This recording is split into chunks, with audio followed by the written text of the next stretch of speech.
Okay, so we're up to way number 24, which is Emunas Chachamim, trusting wise men, a big one.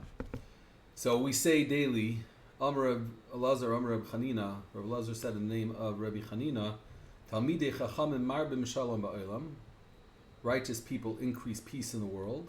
Shenamar, because it says, V'chol banayich limudei Hashem, v'rav shalom banayich. All of your sons will be disciples of Hashem, and abundant will be the peace of your sons. Al tikrei banayich, do not read the word banayich, your sons, ela banayich, that which you build, your builders.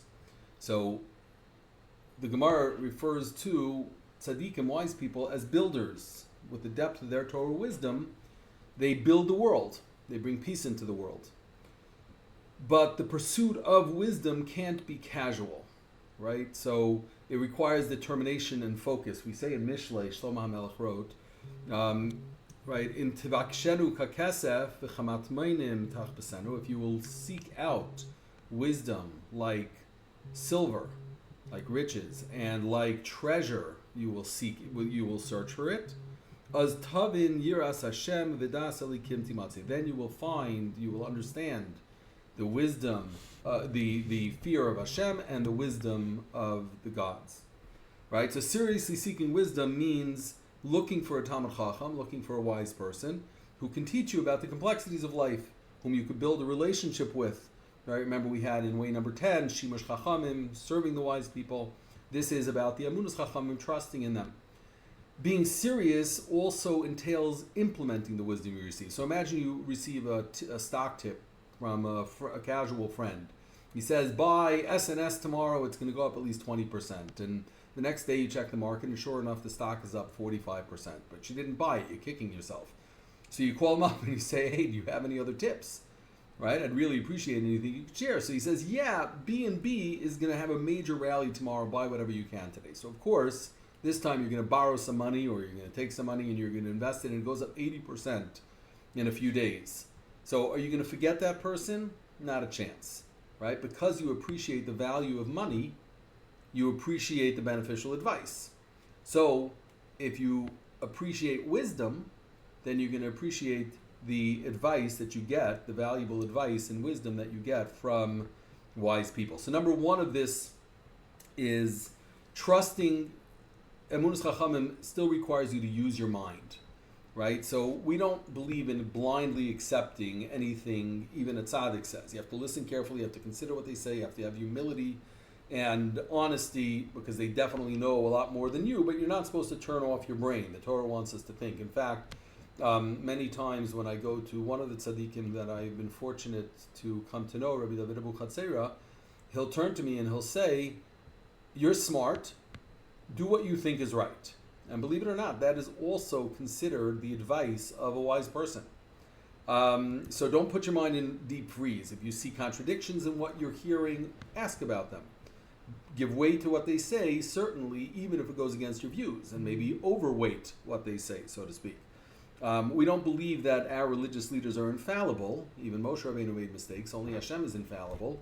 That being said, we're kind of turning over a certain segment of our mental capacity to what the Rav says, and giving it that level of weighting that is appropriate to that level of wisdom. So number two of this is to trust. Now, to believe in the wise person, what does that actually mean? So an example that Rav Noach gives is, imagine if your rabbi tells you, go to the corner of Yafa Street and buy a lottery ticket there, and you win 10,000 shekel. Right? You go there and indeed you buy the ticket. The next day you check the results, and wow, you won 10,000 shekel. Amazing. You call him up on the phone. You say, Rabbi, that was terrific. You have any more tips for me? And he says, yeah, go to Jabotinsky Street in the German colony, and you'll find the lottery stand there, and you'll win 50,000 shekel. Amazing. You run right out, you buy that ticket, and lo and behold, you win 50,000 shekel. Wow, now you go to the rabbi's office to say thank you in person, and as you're turning around to walk out, you say, oh, by the way, do you have any other tips for me?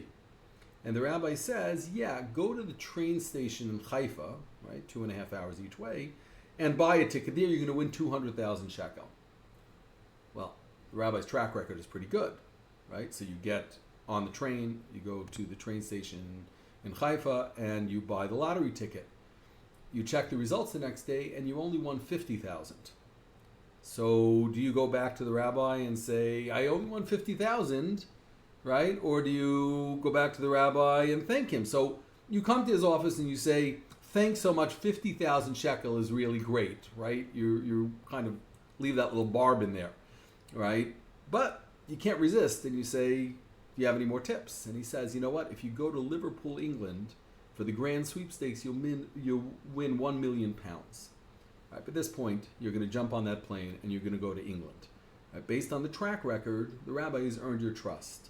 So treat wisdom the same way. If the rabbi gave you a piece of wisdom and you tried that piece of wisdom out and it had an impact on your life positively, right? And then you did another one and it had a positive impact. And even if you have some that don't seem to play out the way you think they should have played out based on what the rabbi told you, believing in them is a really, really critical element of what we call Emunas Chachamim.